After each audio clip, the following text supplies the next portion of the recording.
Booker with 3/4 of Papa Roach. Hi, guys. How you doing? What's up? Good, Great. man. I'm doing real good. Yourself? What happened to the 4th? Oh, well. Man, he's got a case of the Mexico. Oh, yeah? We went and did this Tecate Pal Norte festival down there in Mexico, Monterrey, and then another couple shows in Mexico City. And I don't know, maybe he drank the water or something. I don't know, but it's not working out for me. Text us this morning. He's all, guys, like, I can't leave my room. I can't be too far away from a toilet. So, yeah, he's got a case of it.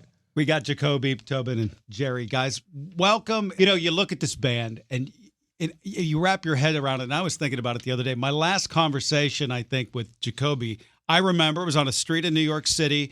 We were talking about, like, being out. You're always the loudest guy in the room. Yeah. I made some, like, assumption. I'm like, man, you partying tonight? You're like, no, I don't even drink. Yeah, it's been a minute. How are you the loudest guy in the room? And you have endless energy, man. It's just in me, dude. That's how I was made. You know what I'm saying? I was born for this situation where I front a rock and roll band, you know? So I found my calling early in life. And, you know, honestly, I think me getting sober was like, that's the reason I'm still here, to be honest. Because I think if I carried on like with my lifestyle, I would have been just, I would have been on some, like, I don't know, dead or in jail stuff. So glad to be here. Stoked to be the loudest dude in the room. Let's go.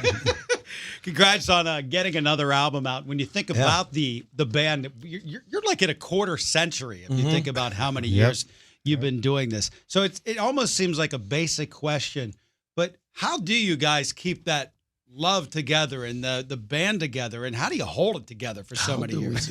How do you do it? Please tell the people. We know when to get away from each other. Yep. Basically, like, you know, we spend time on tour, we spend time together writing and recording, and then when we're done with that, we go home and we go to our families. See you later. And we hang out with them. I will miss you. And then once, you know, it's time to get back together, we're stoked to see each other, and we're 100% in. Has the writing process changed over the years? Yeah. It has. Absolutely. Yeah. We've got it's gotten a lot more fun, that's for sure. Why? Well, there was a certain point I feel like we had to take control of you know, what we wanted, like, creatively. And I mean, especially now that we're like our own label, you know, we're completely independent now. But I'd say about 5 years ago, especially, we were like, we want to work with like producers, engineers, people that we want to work with, you know, like friends of ours. We have friends that are amazing, incredible. We wanted to find like new, younger, talented people that are coming up instead of making those, you know, records with like the old guy, you know, that's like making a record with your dad. So we finally just was like, we just started making, you know, getting in a room and collaborating with our friends, dude, and just having so much fun. And it has to be an experience, you know, when we make a record. And that's one of the funnest things is just, I think that's why we keep making records, is because it's fun. Mm-hmm. It's the funnest part, just being creative, getting out there and writing and then touring. Yeah. What was the hardest thing to change your mindset around when you guys decided to do this on your own, when you said, we don't need a label?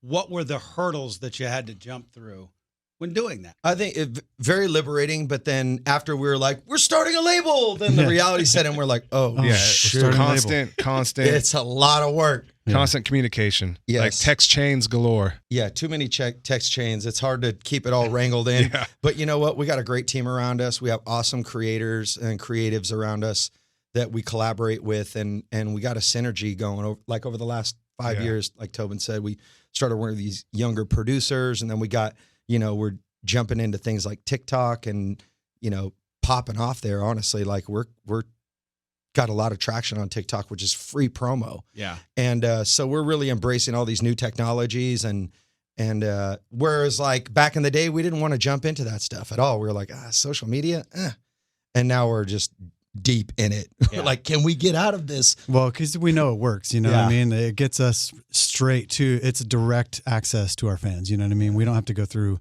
you know, all the gatekeepers and all that stuff. And, you know, our team is like, we have this synergy, like you said, happening, and we're pre-album release. We're doing way better than the last few records. So it's working. Yeah. It's cool. It's exciting to watch happen. You know, it's like, it's definitely one of those situations where it's like, all right, we're going to do this. And inside in my gut, I'm like, had this little bit of fear, but I feel that that's like, when I'm outside of my comfort zone, that's where I experience real growth in my life. And like, that's what's happening with the band, is we jumped into this place and it's a little fearful, but I feel like whenever we're on the edge of like, it could totally fall apart, or this could be wildly successful. That's a fun place to be. You know, you had a quote where you said making this album almost killed you. Yeah. You know, but it doesn't. Everything that you're saying about this doesn't sound like that. It almost sounds like this awesome awakening, if anything. I mean, go back to that statement and clean that up for me. When you're in the middle of it, it's like I'm just losing my noodle. You know what I'm saying? Like spinning out emotionally. The pressure of making a record for me I have a different experience than my other guys in the band, and I have a tendency to fall back into fear a lot in my life. And so I get into like panic mode, and then I'm like, okay, calm yourself, just center yourself again and realize like, it's just music, Cobe.